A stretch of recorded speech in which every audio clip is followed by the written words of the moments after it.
Hello, my dears. This is your favorite purple lady, Amethyst Lady, back again with another Legends of Runeterra video. Today we are going to do a deep dive into the makings of my favorite deck to run, which I've called Bleed for Me. I want to rework this deck, so I've called upon Bedtimebuddy and Omegastryfe, both platinum ranked players, to help me out. Before we begin, if you enjoyed this video, make sure you hit that thumbs up and smash the subscribe button for more awesome gaming content. The format was done so you feel like you're right there with us as we go through the cards in each video. Let's get right into it. For now, let's move on to the next series of cards, which Senor Steffen. will be a lot of these are going to be quick. A lot of these are going to be quick. These are the mid-game stuff. We like this stuff. Yeah, staple in your deck. So, have three of. We got two of right now. No. Oh, okay. Alright, so the Scarthane Steffen. I love this card. Do we kind of like Brad Pitt in one of the movies, Troy or something like that? A little bit. That's Brad just Pitt. A teeny bit. Got some Brad Pitt going on, man.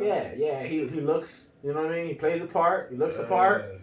Good stats. Great stats. Great upside. Yeah, like staple. Great trader, trades into the 3/2s, stays alive, trades into the 1/1s. Yeah, just I put stays three alive. of him in the deck.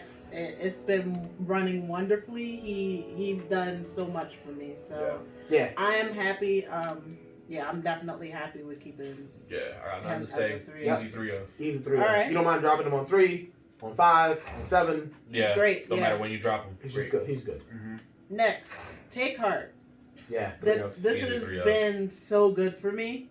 Like, great card. My allies get damaged anyway, so this is like right up my alley. Especially like, there's nothing more satisfying than having that Tryndamere that's damaged, and then you drop one of these, and you can do it like right before the battle phase. Right before. Burst. It's a burst. Yeah, easy it's 3-0s. Beautiful. Mm-hmm. So easy 3-0s. Yeah. Can you add another one of those Steffens? Just make sure that we get the 40s. Well, I'm not gonna this won't. You pulled one out by accident. I know. I'm not gonna save it, and I'll put it back in. Okay. So. By the way, you can add, like, if you click the 2 would turn into a 3. Oh, things we must know. Things you must know. We're also coming out with a 5 things you must know. It will probably be multiple parts, or 5 things that are nice to know. Make sure you subscribe. Yes. But all right, let's keep going. Yes.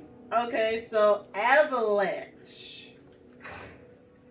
All right, this is a recent topic of discussion. This has been off camera. This was the topic of discussion. This has been a pretty recent addition for me.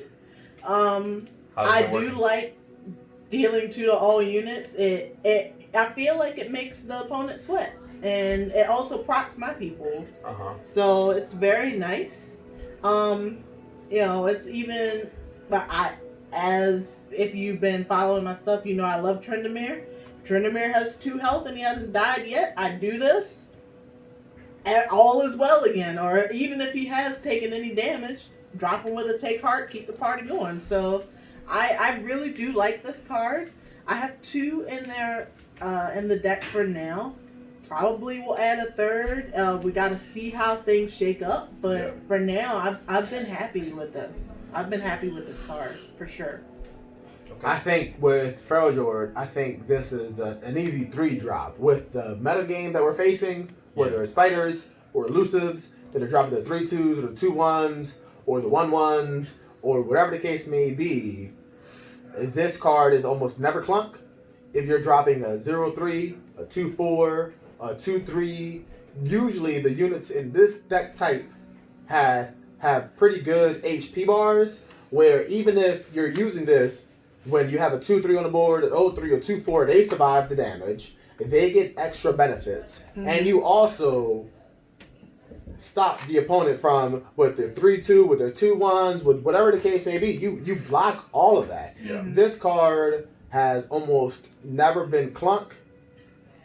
There's maybe 10 or 15% of the time that it will be clunk because the opponents have too much health. Because they have too much health.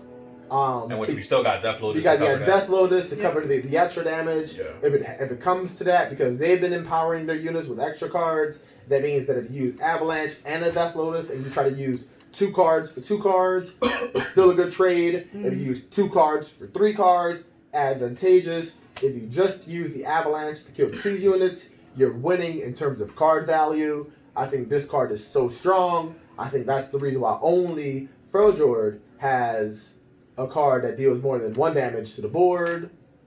I think because of that fact, and because of the fact that it's a 4-drop, too strong. You have stat, have 3 of. The meta propels it to. It's just too strong. Yeah, I think that the only thing that a cards like Withering Wail would have over this card is that Withering Wail's fast, so you can play Withering Wail during the battle phase and kind of ambush your opponent with damage to the whole board. That said, you don't have to push this off during that time. Anyway, you can encourage denies, you can encourage buffs, and then still evaluate the situation after that has happened during the phase before the battle phase. So I think that this card works well as like get me back in there type thing. Say if you started off the game, like it didn't quite go your way, or they had their optimal starts. Yeah. Maybe the exchanges weren't in your favor, and then like late game, whatever the case, you pick one of these bad boys up. You're able to clear off some of their side people, or maybe put some damage on some of their main people. Say if they have 4 health, maybe that little bit of damage enables you to be able to get a trade off with like a 3/2 or something like that. So I think that this card, in my opinion, is an easy 3 of, A, because of the synergies that it has in your decks, but also because of the comeback potential, and because your deck by nature doesn't have a lot of like damage to all type stuff going on. A lot of your damage is coming from the actual battles, the interactions between the cards. So being able to hit those cards that are kind of chilling in the back line become really important, like we discussed earlier with the challenge and with the culling strikes and stuff like that. The only way I could see this card not having as much value to be a 3 of, because it definitely has a home in the deck no matter what, is if adding more culling strikes, adding more Death Lotus, or adding more the Blade's Edge now relieves the need for more of these cards, because they're a little more versatile, but they don't get 2 damage off like the way that this does, and it's unconditional damage. So if they decide to use Twin Dragons, you still got 2 damage off. You can decide to go in a different route with how you're going to go about the turn. Right. So I think the card is a staple in the deck. I would start from 3 and work backwards from there, as opposed to starting from 2 and trying to find a home for a 3rd. Okay. All right. Good stuff. Thank you so much for watching. Make sure you watch the next video in this series and join in the discussion by leaving a comment below. Like, subscribe, and take care, my dears. Bye!